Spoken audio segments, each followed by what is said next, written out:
バロン王国、その名はどこまでも響き渡る最強の軍事国家であり、その力を象徴するのが赤い翼と呼ばれる飛空艇団だった。セシルはその赤い翼の隊長だった。しかしセシルの心には一つの重い罪悪感が残っていた。それは魔導士の村ミシディアを襲撃し、無抵抗の魔導士たちからクリスタルを略奪したことだ。彼らは何の抵抗も示さず、ただその力を奪われるだけだった。バロンに戻るとセシルは王に呼び出された。セシルは王に真意を問うてみたが、その言葉が災いし、飛空艇部隊長の任を解かれてしまう。そして新たな任務を与えられた。それはミストの谷に現れる幻獣の討伐と、ミストの村にボムの指輪を届けるというものだった。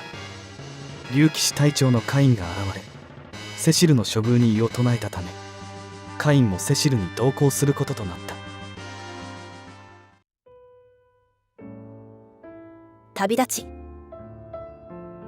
ミストへの出発前日、セシルが眠れずにいると白魔導士のローザがやってきて、様子がおかしいと問いかけた。僕はミシディアで罪もない人々からクリスタルを奪ったんだ。この暗黒騎士の姿同様、僕の心も。ローザはセシルの言葉を遮るように否定した。赤い翼のセシルはそんな弱音は吐かないはずよ。私の好きなセシルは。そう言って彼女は部屋を出て行った。セシルは彼女の優しさに感謝しつつも、自分が暗黒騎士であることに引け目を感じ、ローザとは釣り合わないと心の奥底で思っていた。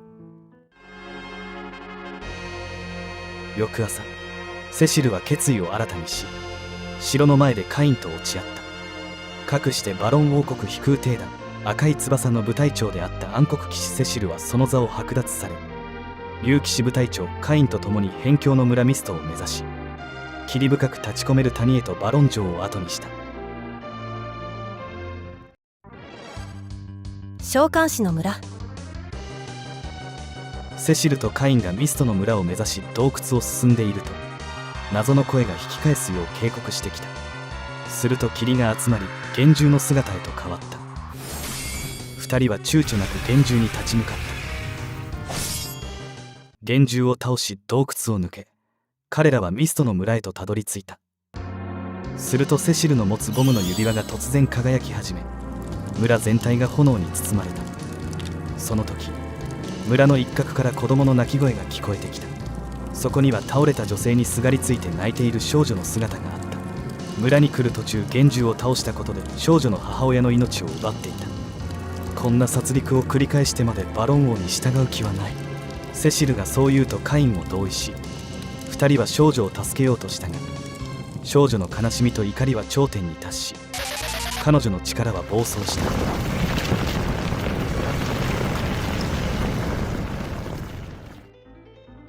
セシルが意識を取り戻した時、カインの姿はなく召喚師の少女が倒れていた。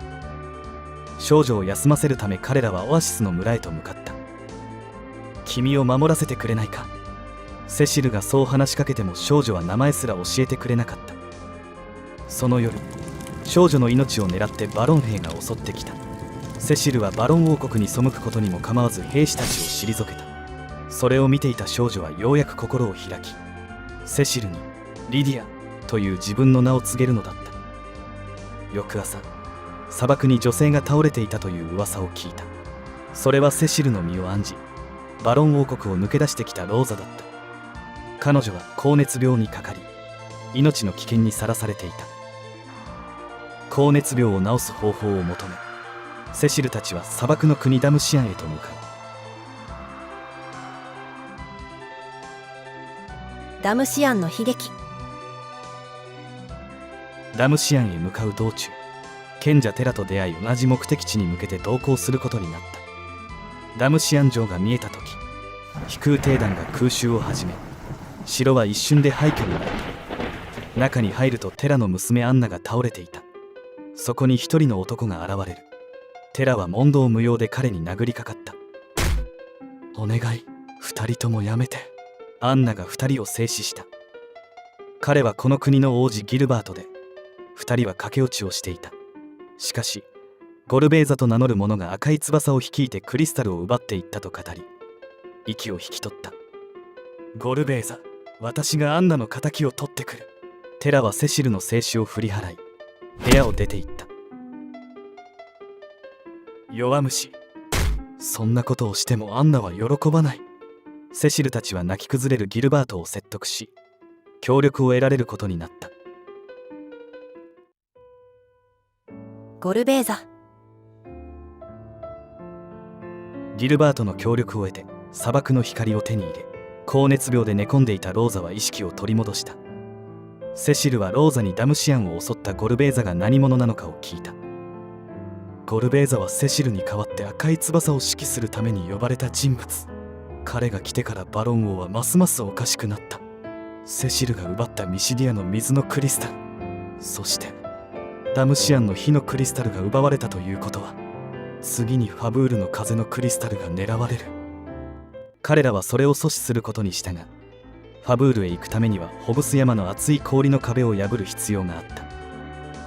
リディアは自分の村を焼き払った日にトラウマがあったが、それを乗り越え見事ファイヤで氷の壁を打ち破った。そしてホブス山の頂上で魔物に襲われていた文句のヤンを助け、彼らは共にファブールを目指す。ファブールに到着したセシルたちはファブールの兵士たちと共にバロンの襲撃を迎え撃った。そこでセシルの前に現れたのは行方不明になっていたカインだった。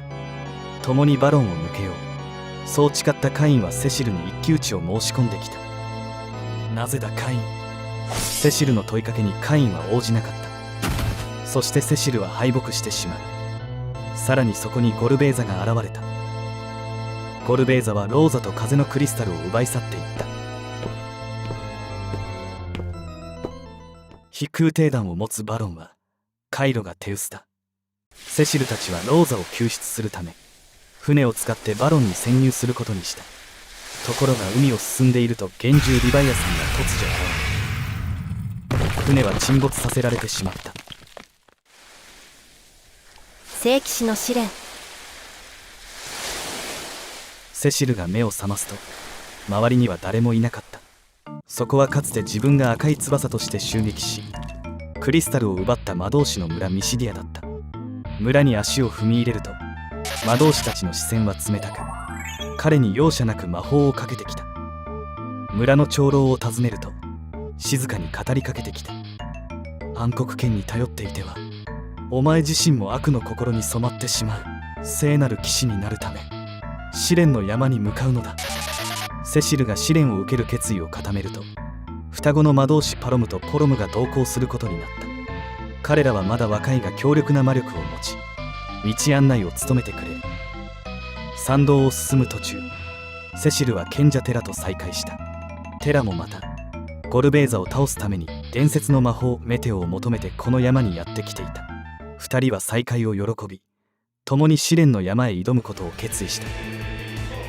試練の山を進むセシルたちの前にゴルベーザ四天王の一人土のスカルミリョーネが現れ、アンデッドの軍勢が襲いかかってきた。これを倒したがアンデッドの姿で再び襲いかかってきた。激しい戦闘の末完全に退けた。セシルたちが山頂にたどり着くと謎の声が響いてきた。我が息子よ、私の力をお前に授ける。まばゆい光がセシルを包み、彼の姿はパラディンへと変わった。しかし鏡の中の暗黒騎士が動き出しセシルに襲いかかってきた。謎の声に従いセシルは暗黒剣に耐え続けた。その中で彼は過去の自分と決別した。暗黒騎士の幻影は消滅し彼は完全にパラディンとして生まれ変わった。同時にテラもまた忘れ去られていた呪文の数々を思い出し、そして封印されていた最強の黒魔法メテオも習得した。セシルは新たな力を手にし決意を固めた。バロンに戻りローザを救う。彼の目には揺るぎない決意が映っていた。というわけで FF4 の AI 動画のパラディンになるまでをお届けした。まだまだ続くのだ。この後はドラクエ4の AI 動画を作っていく予定だ。この動画を作っている時点で登録者が99,872人になった。あとちょっとで10万人なのだ。銀の盾がもらえそうだ。ここまで来れたのも皆さんのおかげなのだ。これからもいろんな動画を作っていくから、ご視聴よろしく頼むのだ。この動画へのご意見や、他にこんな作品が見たいというものがあれば、ぜひコメント欄で教えてほしい。それではここまでご視聴ありがとうございました。また次の動画で会いましょう。さようなら。